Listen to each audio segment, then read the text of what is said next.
Hello and welcome everybody. It is 2 o'clock here in Toronto, Eastern Standard Time. So thank you for everybody for joining us on time. This is one of our Wild Apricot monthly expert webinars. And today you are going to hear Farhad Chikhliwala, who is our very own digital marketing expert, who's joining us to show you how you can start using Facebook ads to reach a big audience with a small budget. And so I'm going to bring Farhad on shortly, but in the meantime, let me introduce myself. My name is Terry Eibel, and I'm on the Wild Apricot content team here. And beside me is my colleague, Rano, who will be on chat to help you with any technical issues you might have. And during the webinar, feel free to ask any questions of us or Farhad. And to do that, you can use the chat box in your GoToWebinar login screen. So I want to make a quick couple of reminders before moving on. The first one is that yes, we are recording this session and we will be sending you an email with a link to the recording soon after we are done. I also want to let you know that by attending today's webinar, you are eligible to earn 1 CAE credit, and there's a link in your chat box if you'd like to learn more about that. Okay. So before we get into the webinar, I just want to take the next couple of minutes to briefly say that today's webinar is brought to you by Wild Apricot. And I know that many of our customers are on this call with us today, so a big welcome to all of you. But I also know that we have many people here who aren't so familiar with Wild Apricot, and I want to welcome you as well. For those of you who don't know, Wild Apricot is a membership management software. It's actually an all-in-one solution for anyone running a membership organization. That's because you can manage your member and contact database and everything, your events, your website, process all your payments, and so on and so on and so on with our software. Many of our customers consider it a lifesaver because it saves them hours a day in administrative tasks, freeing them up from, to focus on fulfilling their organization's mission. So we're quite thrilled that there's so many of our clients are on this call right now and what you've been able to accomplish with Wild Apricot. We've been watching many of them grow since we started, over a decade ago. And, they've been watching us grow too.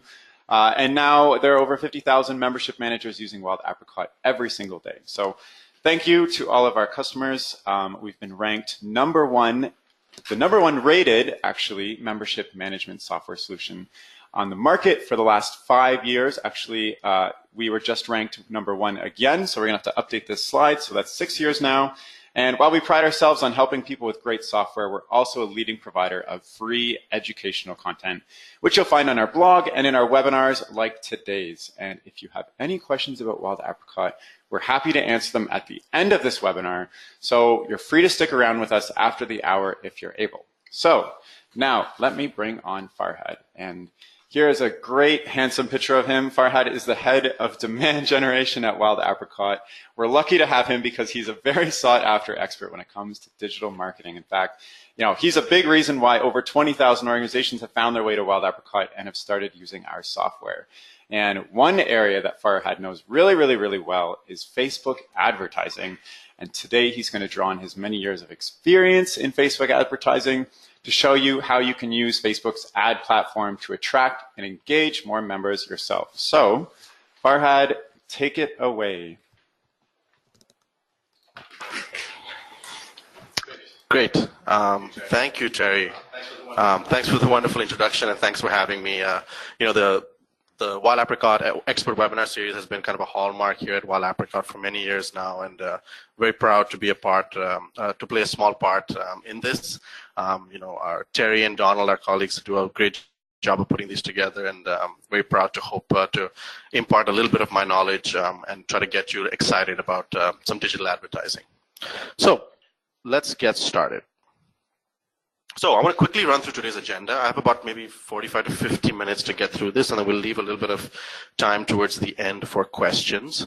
I want to talk a little bit about why Facebook in general. So we'll talk a little bit about digital marketing, some trends that I've been seeing. some trends that I've been seeing in the digital marketing space and kind of where the smart money is moving towards. I also want to talk about a couple of elements of a campaign, and this is really the big picture item that I want you guys to be familiar with, which is how equally important, in my opinion, having a targeted audiences and having a targeted Facebook ad. And so we'll go into detail about different kind of audiences, both native and custom. And then we'll talk a little bit about the Facebook ads themselves in terms of image ads and video ads. And I'll give you some quick tips on how to get that going. Then we'll talk about how to deploy those ads. And then, of course, we'll round it up by actually how to measure the success of the campaigns. One of the big reasons digital marketing is so popular is that you can actually track the ROI and the return on the investment really well. And when I say investment, that's kind of, I want to change our mind frame a little bit today, try to think of digital marketing as an investment rather than a cost center, because it can really help recoup a lot of cost and bring in revenue to your organizations. And then finally, we'll help improve your campaigns if there's an issue, and I'll show you some more tips on how to do that. I also have some personal goals. I hope to educate all of you on the merits of digital marketing. Wild Apricot has been built on some of these principles, and we've been fairly successful at it. And I want to share some of those things with you. I also want to inspire you that hopefully by the end of the hour, you are inspired to invest your first $100 in digital advertising if you haven't before, or if you've tried something in the past and it didn't work. I hope I can show you some ways of getting into it again and sticking by it and trying it out once more. So that's some of my personal goals, and we'll see how we do with that. Okay, let's get started. So why should you bother with digital marketing and digital advertising to begin with? So in order to answer that question, we have to think about what your goals are with marketing. And so, we here at Wild Apricot have spoken to thousands of membership organizations, nonprofits and charities and clubs throughout the years. And some of the things we've noticed are that a lot of these organizations have very similar goals when it comes to marketing. People are putting money and other time and resources into marketing to recruit members, to increase brand awareness, to sell things like merchandise and event tickets, raise money through sponsorships or fundraising. Oftentimes, I'm sure a lot of you have similar goals when it comes to your marketing dollars. So let's talk a little bit about digital ad spend. So just to give you kind of a little bit of a background on what's going on. So this is a great chart from Statista, which shows, I want to draw your attention to the dark blue column here. You can see that part is growing, and that's actually the percentage, the distribution of advertising money that's going towards digital ad spend. So you can see that digital ad spend has been growing over the last decade quite considerably. And all the rest of the colors are actually other forms of ad spend. And you can notice that all of those are actually declining. So if you look at TV ad spend, that's been slowly declining. In fact, last year was the first year that digital ad spend, there was more money spent on digital mediums than on TV. And so that's like a big movement, big pivot point in advertising history. You can see even the green one, which is newspaper, that's been diminishing very, very quickly. Same thing with magazine, directories, outdoor advertising. So you can see across the board, traditional media spend has been declining and digital ad spend is growing. And that's not just for big Fortune 500 companies or big organizations with millions of dollars of budget, but that's actually in the nonprofit sector too. This is a study done by the M&R Nonprofit Benchmark report. And you can see here that into 2016, there was about a 69% growth in digital advertising spent by nonprofits. And that's not just for large nonprofits. In fact, large, medium, and small nonprofits all saw double-digit growth when it comes to digital advertising. Even small organizations were spending 50% more than they did the year before. So you can see that there's a lot of money going into experimenting and trying out digital advertising. Well, I guess the common question that you would ask is, why is that the case? I guess to me, the simple answer is that it works. Nonprofits and organizations and companies alike are seeing results. They're able to recruit new members. They're able to increase brand awareness and hit all of those common themes and those common objectives that we talked about before. It works when done correctly, of course. And that's why I'm here. So let's talk about Facebook. So digital marketing was kind of a broader thing, but let's talk about Facebook specifically. So why am I talking about Facebook to begin with? Well, first of all, Facebook is a beast. Just on the sheer volume of people that use it, again, you want to advertise and you want to market to where people are. And there's no other bigger digital platform at the moment than Facebook. And you can see that the user growth has been explosive over the last 10 or 12 years that it's been around. This is actually a very common statistic that a lot of social media platforms use. and it's called monthly active users. So you can see as of Q4 of 17, late last year, it crossed about 2 billion monthly active users. So that means there are 2 billion individuals actively using Facebook at least once a month. So they're actively using Facebook. And that's when you consider that only about less than 4 billion people actually have internet access in the world. So that means about 50% of internet users are on Facebook. So it kind of makes it's a no-brainer to use Facebook to reach people. And with the complexity of Facebook's ad platform tied in with just the sheer number of people using Facebook, Facebook has become a very, very good option for digital marketers. So how can you succeed with Facebook ads? I'm sure some of you have seen Facebook ads in your feeds at some capacity. You probably have seen some of Wild Apricot's ads as well. So I want to talk about how we can succeed with Facebook ads. So at a very high level, you need two things to succeed with Facebook ads. You need the ad itself, which is on the right. So that could be an image ad or a video ad, which makes sense. It's the image and it's the copy and how you write it and how you present your brand or your organization. But what Facebook allows you to do is be very careful and nitpicky about your audience that you're showing. And that's really the hidden element here, where if you can figure out how to find the right audience and then show them the most relevant ad, that's how you can succeed with Facebook. So I'm going to go through each of these sections in depth. So let's talk about the audience to begin with. In the audience section, I've got a custom audience, and I've got some detailed targeting within those audiences. So let's get going. Again, I'm going to go through this quite quickly. If you have any questions, please keep them coming in the questions pane in the GoToWebinar module there in the little window. Terry's keeping track of these questions, and then I'm going to try to get to them as much as possible towards the end. Okay. Custom audiences. The first kind of custom audience you can think about is a retargeting website visitors. So this kind of diagram kind of very crudely shows you what happens on most websites, including ours. So you have kind of the world or the universe and people in it. They somehow come to your website. So they could be searching for you. They could be, someone could have told them the URL. Maybe you gave out a flyer at an event and they typed you in and now they've come to your website. But what happens to a vast majority of your website visitors is that they actually bounce. They're called bounced visitors. That means they haven't really engaged with your site. They haven't really completed any action on your website, whether it's donate something or sign up for something or download something. They haven't done anything. They just visit and they leave. And so this is very common. It's called a bounce, and you can see your bounce rate of your website. It's very easy to be in the 60, 70, 80% mark of those percentage of your visitors are actually bounced visitors. But what Facebook allows you to do is actually capitalize on those visitors. So instead of getting these people just to come to your website and do nothing, and then you just lose them forever, Facebook allows you to communicate with them even after they leave your website. So here's a couple of screenshots I pulled from our own Facebook ad platform. And what Facebook allows you to do is to create a custom audience. And so here you can see the create a custom audience menu in Facebook. There's an item called website traffic. So what website traffic allows you to do is actually find those bounced visitors on Facebook. So what Facebook allows you to do is actually track all the visitors that are coming to your website, then track the ones that bounced, and then be able to find those same individuals on Facebook and then create a custom audience on Facebook so that you can show them relevant ads and show them relevant content. So in this example on the right here, I have basically, I've chosen a few pages on our website, basically a lot of the Academy and article pages on our website.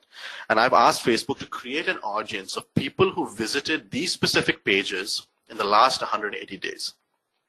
So once I set up this audience, it's going to track people coming to my website and try to match them up with their accounts on Facebook, anonymously, of course, and then slowly develop a custom audience. And so you can see once I run this for a few days and can get a bunch of visitors on my website, they're being created into a custom audience. At the very bottom here, you can see there's a custom audience with about 270,000 people here. So of course, I had more website visitors, but these are the 270,000 people that that Facebook was able to find on Facebook. And so now I have this custom audience to which I can show things to. So it's a really powerful tool. And I'll show you what we're going to do with that. So again, here's that diagram again. You've got people out in the universe. They come to your website, and then they bounce. What we can do now is we can find them on Facebook, and we can create this return path back to your website. So the goal is to bring them back to your site. Previously, these people would just bounce and leave, and we had no control over that. But now, through Facebook, we can actually bring them back. So a good way to think of this is in the real world is kind of a thought experiment. Is sort of imagine that you own a shoe store in a local mall. And somebody walks in to your shoe store. It's a little bit quiet. It's a Sunday morning. Somebody walks in and they try out some heels, and then they try out some sneakers. They try out a couple of pairs of shoes, but they're not really interested. They don't feel like they need to buy right now. Maybe they're not happy with the price, and they just walk away. So they've spent a little bit of time in your store and they've walked away. Imagine if by the time that person walked back to their car, there was a flyer on their car window saying, by the way, there's 30% off on those sneakers you just tried a few minutes ago. Imagine if that was possible. That's not possible in the real world, but it is possible on Facebook. So here's an example of a quick campaign that you could run. So you've got the universe again. These people have come to your page, to your website. Let's call it a donation page. So they've come to the donation page. They didn't actually donate anything. They kind of bounced off of your donation page. We can find those people who visited this page and show them an ad like this on Facebook. Create that return path to bring them back to donate. So a certain percentage of people who came to the page, did not donate, can be brought back to your donation page to complete that donation. So again, the audience is pretty relevant, right? When you think about it, these are people who've come to your donate page for some reason or the other, but for some reason they didn't donate. So how do we get them to come back? And Facebook allows you to create that return path. So that was the retargeting audience. Let's talk about audience number 2. Again, if you have any questions, please put them in there. We'll get to the answers in a bit. Okay, custom audience number 2. So maybe quickly in the chat, if someone can give me a quick yes or no, how many of you have an email list of some kind? Do you guys have a database of some kind? Give me a quick yes or no. Yeah, I got to see a lot of people. Oh yeah, lots of people saying yes. Several, and we got, I would say 95% of people are saying yes. Great. Thank you all for contributing. Right, that's what I thought. So a lot of people have emails, so lists, and traditionally what we see is the most common thing you do with an email list is you email them, right? So you're collecting these email addresses from donation drives, maybe event registrations, maybe through your Wild Apricot account, maybe you're collecting them, through a flyer or people signing people up for something, and you're collecting all these email lists. And it's very common for us to simply email them. But I'm here to tell you that email is on the decline. As you might know, people are getting inundated with email. The average consumer gets way too much spam, about 18 to 20 spam emails a day. The average professional gets up to 100 emails every single day. And there's just a lot of email, and just generally it's a well-known fact, and I've put a little data set here that shows click-through rates of emails are going down. It's declining over the past 7 or 8 years. And just email in general, engagement through email in general is declining.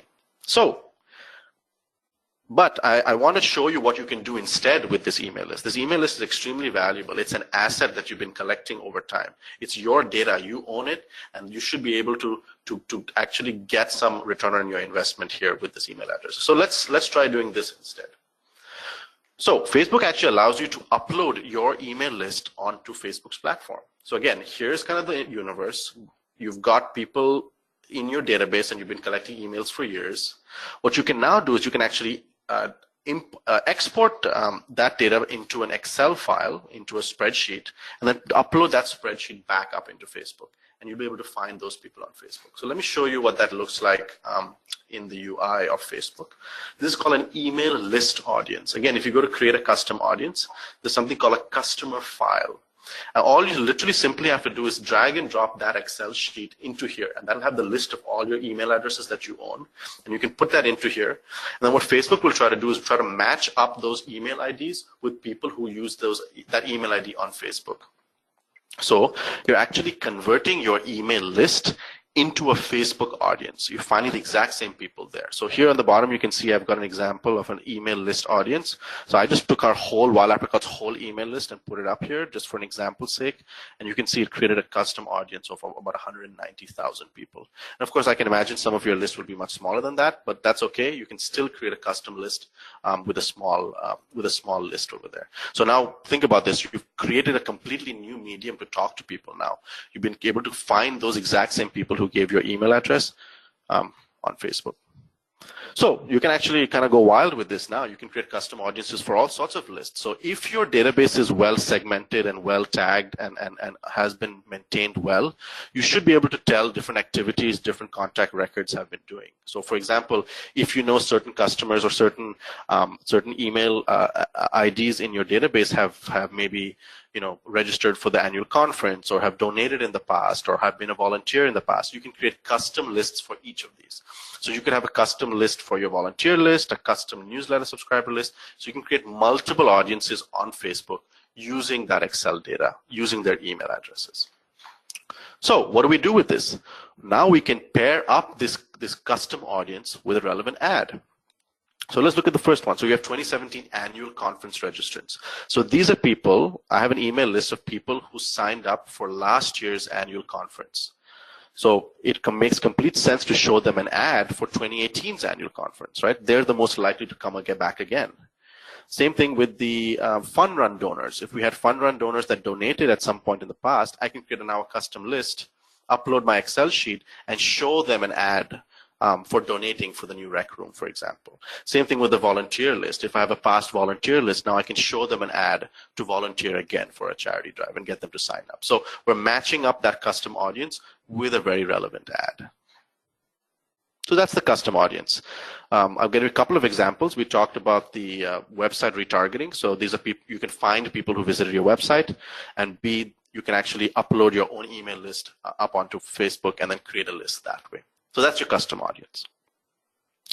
Now let's move on to the detailed targeting. So Facebook, of course, collects a lot of data from people. We all post pictures, we all post when we travel or greetings and changes in our life on Facebook, and that happens at a huge rate. So what Facebook allows us to do is use their native targeting options to find people. So there's options like you can find people based on their education level, on their financial income level, what age they're in, what life events that have happened recently, even what their relationship status is, and even their location. You can even go further, look at which business or industry they work in, what kind of entertainment they're into, what kind of TV shows or music that they like, what kind of brands they like. Up here we've got what kind of fitness and wellness habits. Do they like yoga or weightlifting, or maybe they just like to eat. You have family relationships, whether they're having a wedding or they're single, hobbies, activities. I mean, it's endless. There are literally hundreds of options that you can target with. So this allows you to create really amazingly detailed targeted audiences and find people that you may not have been able to find before. So let's imagine we're a real estate association or an association for real estate agents, and we're trying to find real estate agents in a particular area. So what we can do is we can use this native targeting option rather quickly to create a custom audience for us. So let's say we're looking at people who are in the real estate business or industry. They're like a family guy or woman. They live in sort of maybe, let's say Chicago, and they make maybe $100,000 a year. So now I'm matching these 4 criteria. I want agreement on all of these, and boom, it'll pop and quickly make an audience for me to find real estate professionals with a family who live in Chicago who make about $100,000 a year. And according to Facebook's algorithm, it'll put up a list and create an audience for me. So now I've showed you the custom audience, I've showed you the detailed targeting and how you can tweak that. We need to show these people relevant ads. So here's what I was talking about. So let's say we have a custom audience here of people who signed up for the annual conference registrants in 2017. So they signed up for the annual conference in 2017. And I'm adding a detailed targeting component that they live in California. The reason I'm doing that is because I'm going to show them an ad to sign up for the 2018 annual conference that's in Napa Valley in California. So now I'm going to tweak this. So I'm basically setting myself up for success. So this ad is most likely to succeed because I've chosen a very relevant audience. The audience is people who signed up last year for the same conference and who live in California. It means they're driving distance to Napa Valley. And so I've created a custom audience, and that's most likely to succeed. Same thing with this one. This ad is for donations for the new rec room. I'm looking at fund run donors. So these are people who've donated in the past, and that could be my email list that I uploaded. But I'm also tweaking it using a detailed targeting, saying I want to find rich fund run donors. So I'm going to find people who have an income of 100,000 or above. And that, again, will give me the best chance for this donation ad to succeed. Same thing with the volunteers here. I want to find volunteers for a sick kids hospital fundraiser. I can find a list of my past volunteers, which are, of course, these are motivated people, so I want to find them. But I also want to find people who live in Toronto, so they need to be in the vicinity of the hospital so that they can actually come and volunteer. So you can see how by creating a custom audience with your own data and then using detailed targeting to tweak that data even further and then showing them a relevant ad, it just makes sense that that would work. So quick summary. We talked about custom audiences, website retargeting, and the email list. We talked about detailed targeting audiences, so you can use demographics, behavior, career, life events, interests, and other things to kind of tweak that. And basically, the best audience that you can create is custom and detailed. So take some time today or tomorrow to think about what audience you might be going after. Think about how you could use your website visitors or how your database is structured in a way to extract and pull out an audience that will work for you. You have to be a little bit creative, but now that you know what's possible, hopefully that's opened up some opportunities in your mind. Okay, so that was one half of the equation, which is the audience. Let's talk about the ads. So there's a lot of different kinds of ads that you might have seen on Facebook. I'm going to focus on the two most common, which is the image ads and the video ads. And then we're going to just quickly give you one or two tips on how to actually create good ad copy. And so hopefully that'll just give you a quick primer on how to get started. Okay, so an image ad is the most common. I'm sure you've seen some of these. They kind of look very similar to normal Facebook posts. They're good just to get attention to your brand and raise awareness and get people to do a singular call to action. So this is an example from the Best Friends Animal Society, and this is an ad that they're running to get people to donate for a specific cause to help this dog fiesta. So let's talk about some tips on how to run compelling image ads. Okay, the first tip is more image, less text. So Facebook ads that contain images with a little bit of text they cost less and they reach more people. So that's just the way Facebook's algorithm has been created. So you can see here I've got 3 examples of a similar different variations of the same ad. The one on the very left has very little text in the image. You can see that they've just put a logo right at the bottom right there. And so this ad will perform the best. It has the best chance of reaching the biggest audience and will be the cheapest. And the reason Facebook rewards ads like this is because they want to have a very good experience for their users. So if you've got a very spammy looking ad like the one on the far right here with like a lot of pop-ups and a lot of different text and a little bit of a loud and obnoxious ad, if you will, this ad will not be shown to many people and will cost you a lot. So they're kind of penalizing advertisers in that sense. So advertisers are encouraged to create very clean, minimalistic ads that have a lot of multimedia, have a lot of image and vibrancy there, instead of being very text heavy. So I would definitely focus on being more like the leftmost ad and less like the rightmost ad. And I'm going to talk a little bit about why that's important further down also. So just keep that in mind. Okay, tip number 2. The copy of your ad is really good. Of course, the image is important, but at the end of the day, there's a lot of text, and people do read things on ads. And I want to kind of make a note here, a little bit of a side note that, lots has been written about advertising and copy. I mean, there are like hundreds of thousands of books written on this and many, many copywriting experts. So I just want to give you quick 3 points that help me write ads for Facebook and kind of social media posts in general. And this is a great example from a social media company called Hootsuite. So anyways, the 3 quick points to hit on an ad, at least when you're getting started, are 3 things. You want to appeal to the emotional side of your audience. That's number 1. Number 2 is you want to appeal to the rational side of your audience.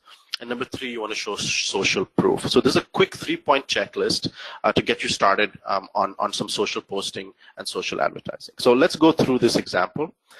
This is Hootsuite, and it's a software designed for social media managers to help post on social media and track social media posts. So this is an ad that they were offering on Facebook. So let's start with the top.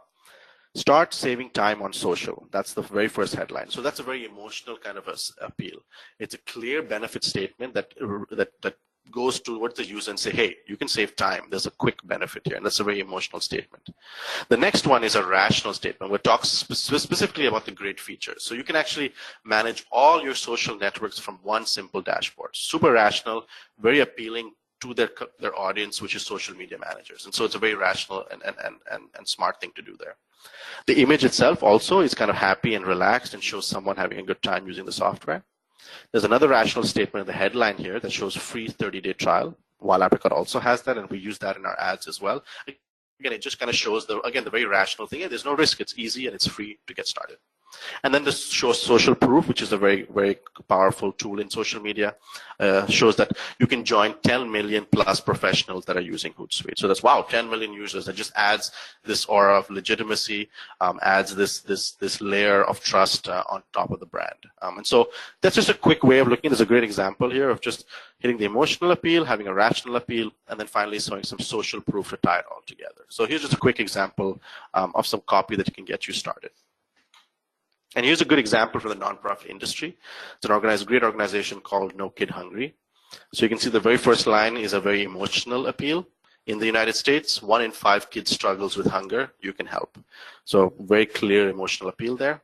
You can see the image is nice and clean, no text on it, so it's gonna be working really well.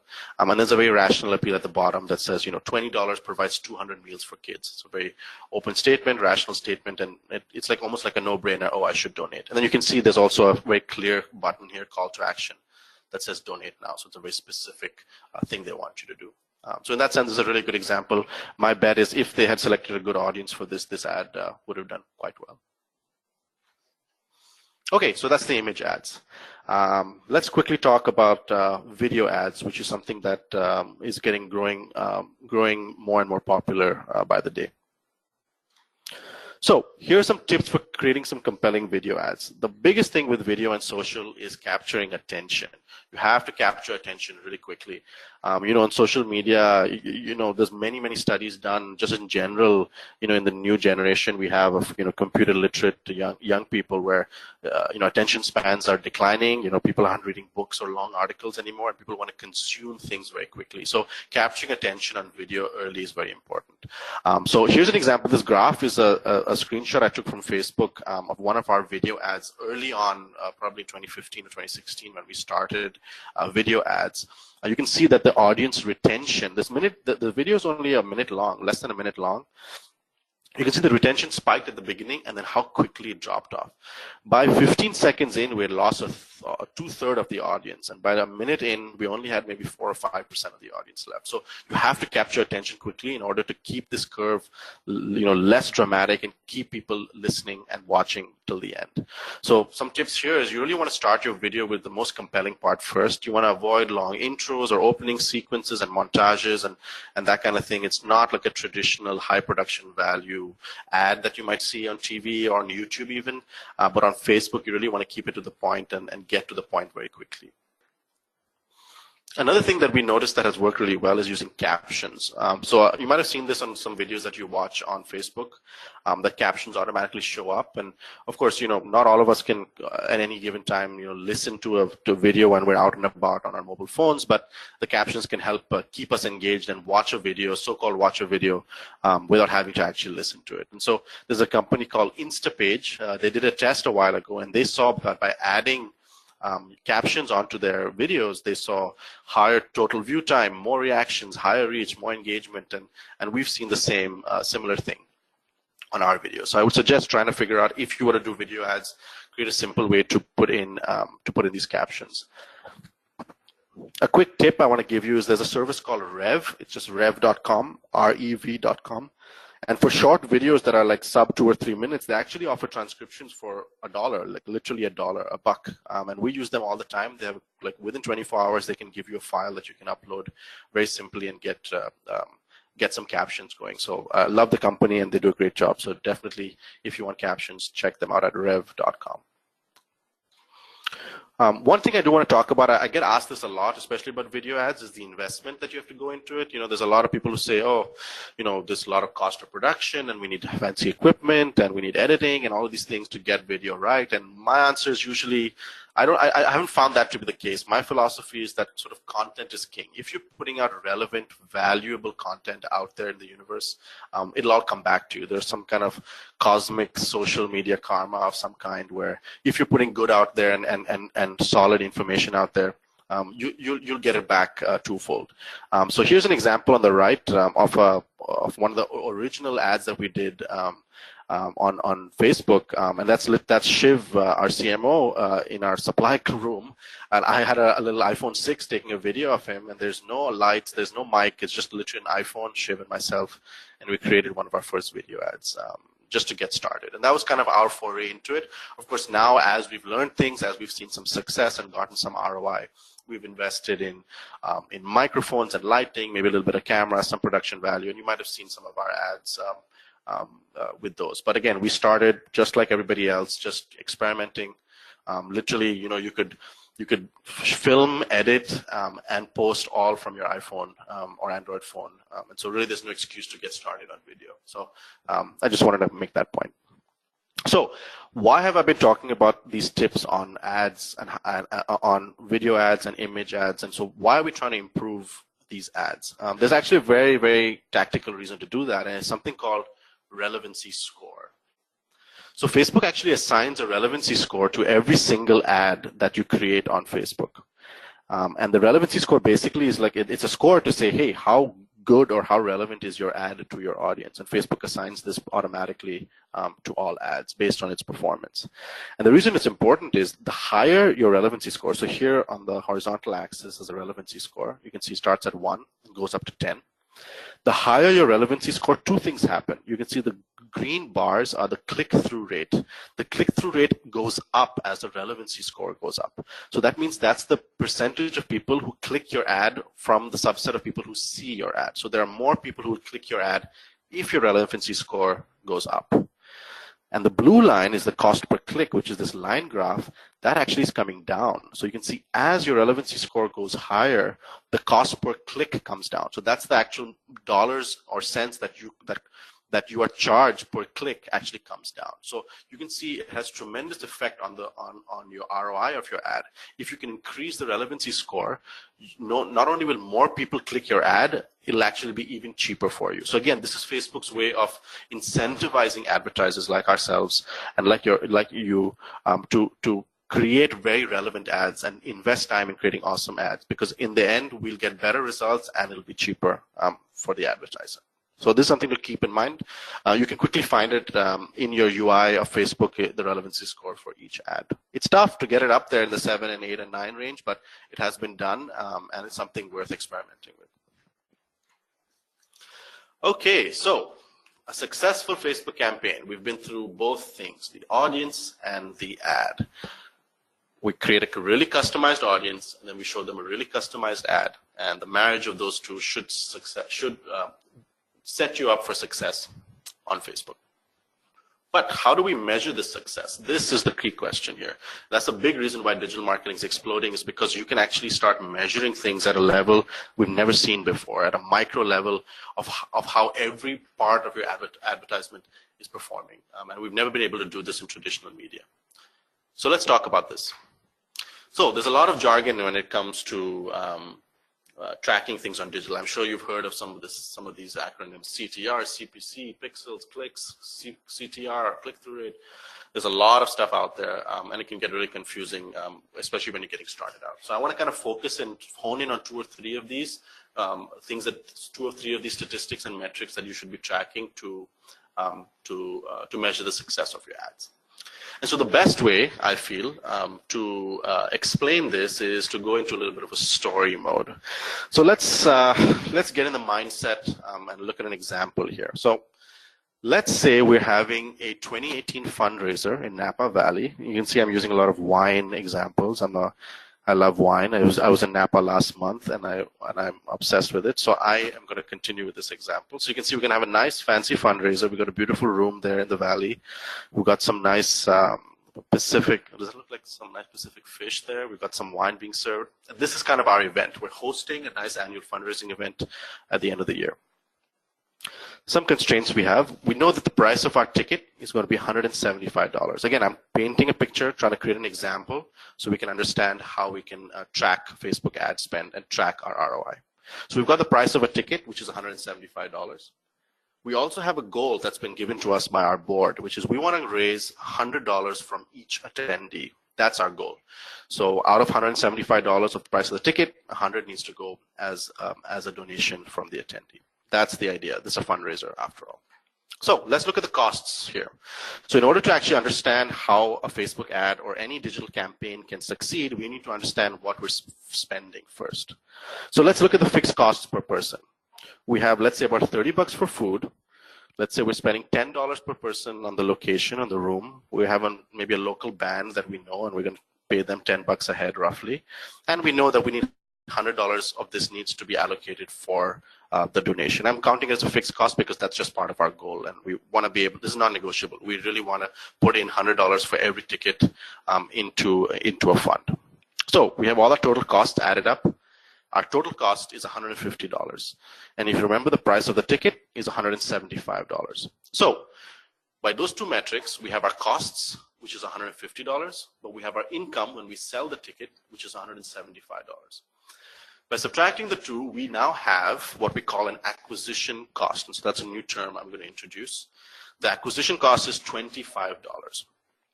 Simply what that means is now we can spend up to $25 to sell a single ticket and still meet all our goals. So we can spend up to $25 to sell, so we can spend up to $25 on Facebook to sell a single ticket. And then we will meet all our goals, including the fundraising goals, including paying off the caterer, including paying off the band, etc. So that's the acquisition cost. So let's run a campaign. I've created an audience, I've created an ad. So let's look at the audience. I've created a custom audience. Again, this is from my Excel spreadsheet. 2017 fundraiser registrants. So that's an email list I uploaded onto Facebook, rather large list.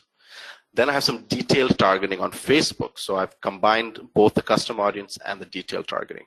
So here I've left the age group as wide as possible. I want to get everybody to come. I've chosen an income level to be rather high, again, because it's a fundraising campaign. And I've chosen the location to be just neighboring states in and around Napa Valley. So California, Nevada, Washington, some places that's somewhat possible to drive down or do a quick flight to come down for the event. I've created an ad here. Again, you could some simple copy using some of the tips that we talked about before. You can see the image itself also is very clean, no text. And I've got a annual conference tickets on sale headline, and so it's a simple ad to go along with the audience. And this is a picture from last year's event. I've set an arbitrary budget of $500 to see what we can do with this. And so basically, if you do the quick math, if we can spend $25 to acquire one ticket and our budget is $500, basically I need to sell 20 tickets to meet our goal. If I can get 20 tickets by spending $500, that means I've sold 20 tickets using that budget of $25 per ticket. So we ran the campaign. The campaign ran for a whole week. $500 has been spent. People have seen the ad, people have clicked the ad. Now let's track our metrics. So we have to look at 3 core metrics here to understand what's going on. Number one is our reach. So there's a metric called reach on Facebook. That'll actually tell you the unique individuals that were reached by your ad. So these are the unique people that actually saw your ad. And so based on the audience that we created, I can see that this is just an arbitrary example, but 10,000 people saw the ad. Then I have another metric called clicks. So of those 10,000 people, I can see that about 200 people actually clicked the ad. And then I can see that out of those 200 people that clicked the ad, about 16 people purchased a ticket. So these are the 3 metrics that when I log onto Facebook a week later, I'm going to track. Now we calculate our ROI. So what is our return on investment? We had $500 budget, we spent that, and we got 16 tickets to be sold through that ad campaign. And so we spent $31 to acquire one ticket, to sell one ticket. So you can see we missed our target. Our target was $25, but here we missed it, and we sold them for $31 per ticket. So you can see quick acquisition cost again was $25, and we did $31. So now, no need to be alarmed here. Again, social media marketing and Facebook marketing is part of the deal, is to experiment and to figure out what went wrong and how to improve ads. And that's kind of why the detailed targeting is super important and the metrics are super important. So that's a quick example of how you can actually track the ROI of a campaign. You need to understand the costs involved. You need to understand all the variables involved.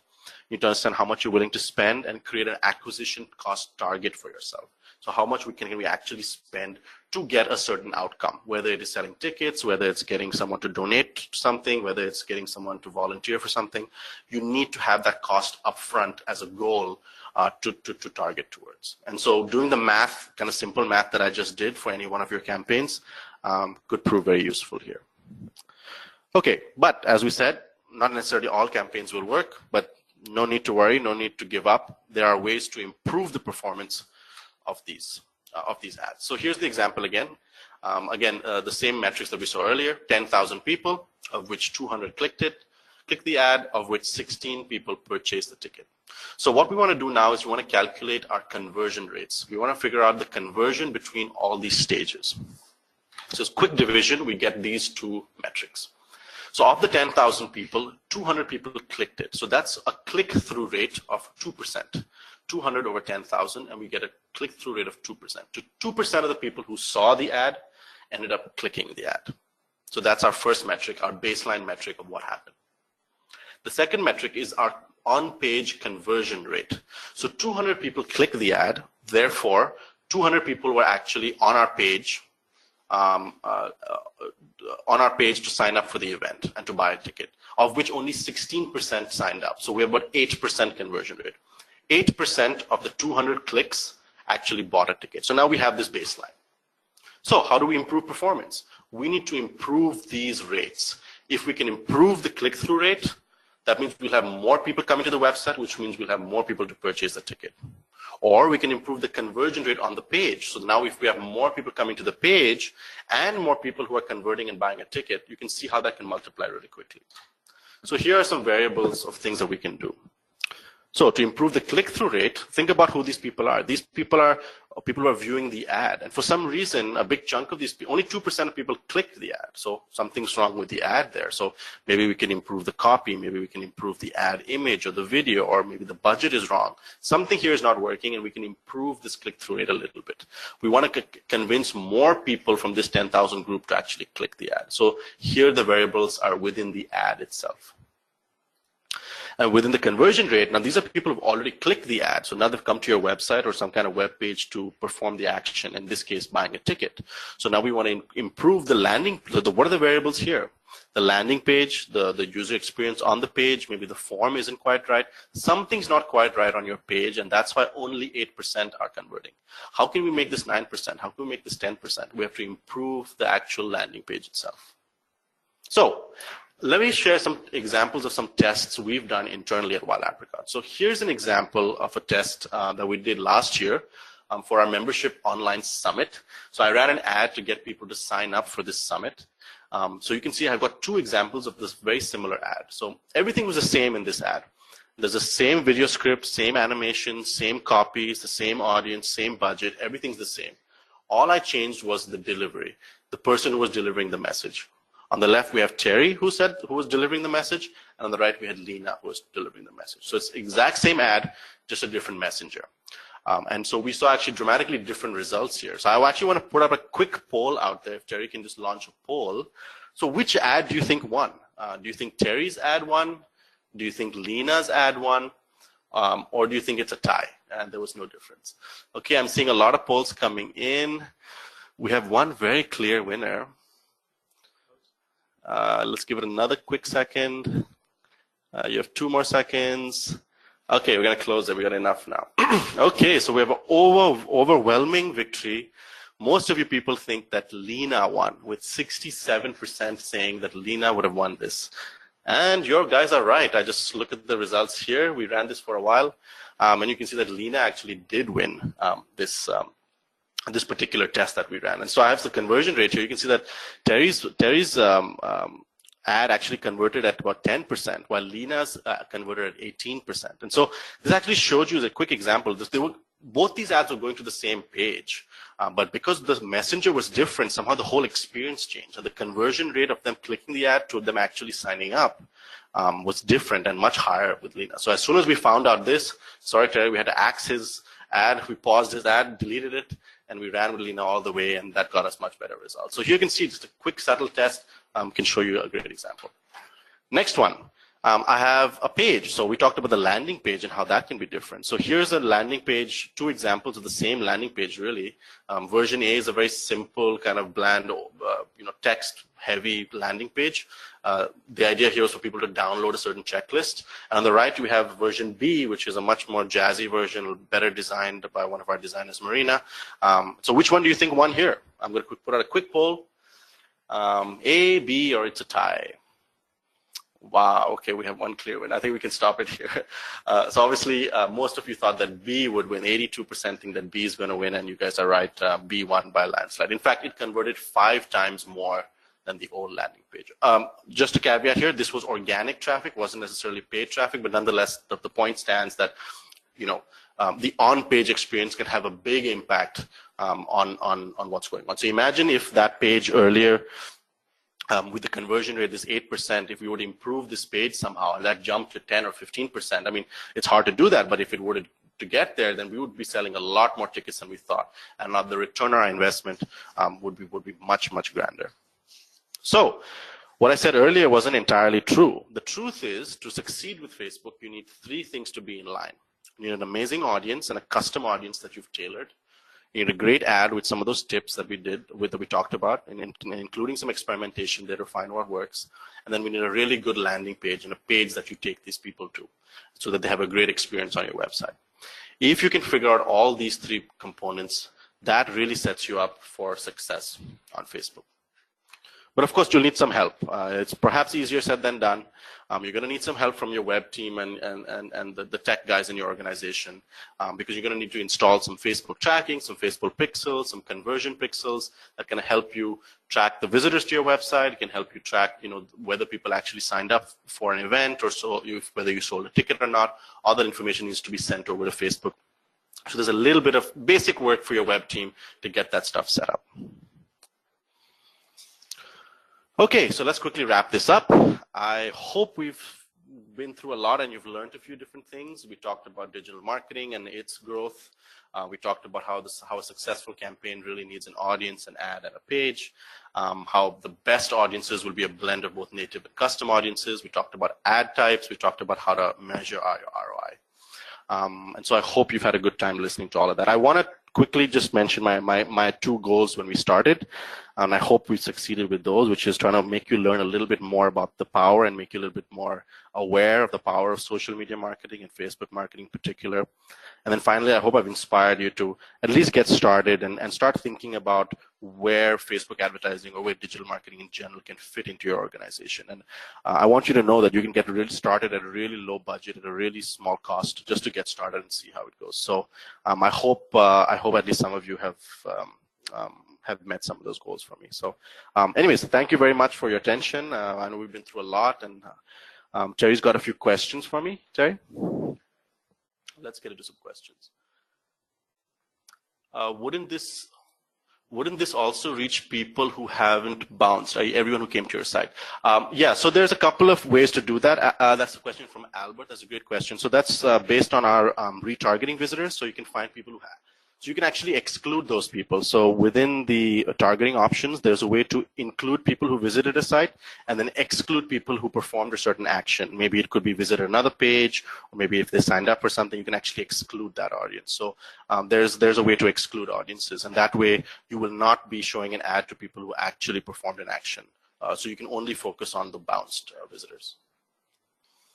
Where in Facebook do you go to create your custom audience? So you need to create it's a Facebook ad account. So if you go to business.facebook.com, you can create an ad account there. And then in the main toolbar, there'll be something called audiences as a section. And within those audiences, you can create a new audience and see those screenshots. So first go to business.facebook.com, and then go to the audiences section. And then you can start creating your audiences. Is it possible to exclude people from your email list if you want to target new prospects? Yeah, so I would say you need to tailor that in your email list itself. So, that's a question from Denise. So I would remove those people from your email list to begin with. I wouldn't put them onto Facebook if you don't want to target them. Here's a question from Cheryl. Do we know that Facebook is not going to leverage our email list for some other purpose? Just wondering with privacy concerns. That's a great question, Cheryl. And I know there's been a lot of controversy with privacy and Facebook in the recent months. I personally, I think Facebook is a somewhat responsible organization. I know they've had their slip-ups in the past.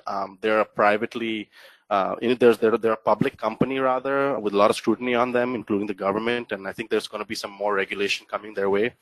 But for the most part, again, a lot of this information is anonymous, at least to other people and to their partners. One of the controversial programs with the partners has just ended. So for me personally, I'm going to continue investing money into Facebook, and I do trust that that privacy issues have been taken care of. This is still a learning ground, and companies will make mistakes, but I'm confident they're on the right path. Okay, quick question from Corey. For targeting options, entertainment and such that they are like, is that based on their actual page likes? Yes, for the most part, that is, Corey. You can actually see what they've liked, what kind of pages they've liked. So, for example, if they like a certain TV show or a certain movie actor on Facebook, that'll be tracked.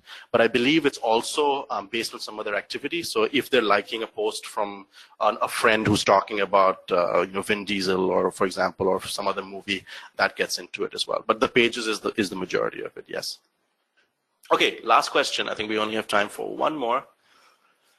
From Kelsey, can you adjust frequency of ads to different audiences? For instance, maybe someone from New York will still be interested in the Napa Valley Gala. Right. So you want to show the same ad, but you want to show frequency. Right. So you want to show maybe the New York people a few less instances of the ad. I guess what you could do is you could create a separate campaign there, maybe lower the budget for people in New York, and it'll be shown less there. You can also set limits for the number of times an ad is shown within Facebook, so that might be an option for you as well. I hope that answers your question. Anyways, I think my time is up. I think Terry wants to have a few minutes at the end to wrap it up. Yeah. So again, thank you all very much for your patience and questions. Okay, thank you, Farhad. As I mentioned before, I am going to be sharing this presentation recording with everybody, so be on the lookout for that very soon. And now that we're coming to the end of the webinar, I just want to mention a few quick things to everybody here. If you're already familiar with Wild Apricot and you're anxious to continue the conversation about Facebook ads with Farhad specifically, I encourage you to join our Facebook group. I'm just pasting the link in the chat right now. Farhad's going to be on there in just a few minutes, and it's also a great place to connect with your peers and our network of experts, so make sure you join that.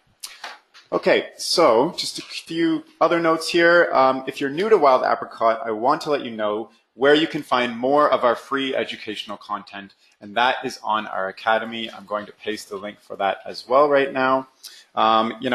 This is where you can find more webinars, including recordings of all of our past webinars. We do a webinar every single month, just like the one you listened to today. And I recommend you take a look at the resources and content on our blog and articles as well. I read a lot of blog posts, so make sure you check those out. There's a lot of helpful content there about growing your membership, running successful events, recruiting volunteers, and so on, and everything is absolutely free. And lastly, if you're running a membership organization, whether that's a nonprofit, association, or a club, or any type of organization, you're welcome to try our software at no cost at all for 30 days. So feel free to take advantage of this opportunity. I'm just going to post the link to the trial, the free 30-day trial in the chat right there. A whole lot of links coming at you right now. So, take advantage of this, especially if you're looking for ways to automate a lot of the tasks that can consume your life around running a membership organization. And you can just click on the link, and then you'll be taken to our website where you can enter your name and your email and your organization, and you're ready to go with your free trial.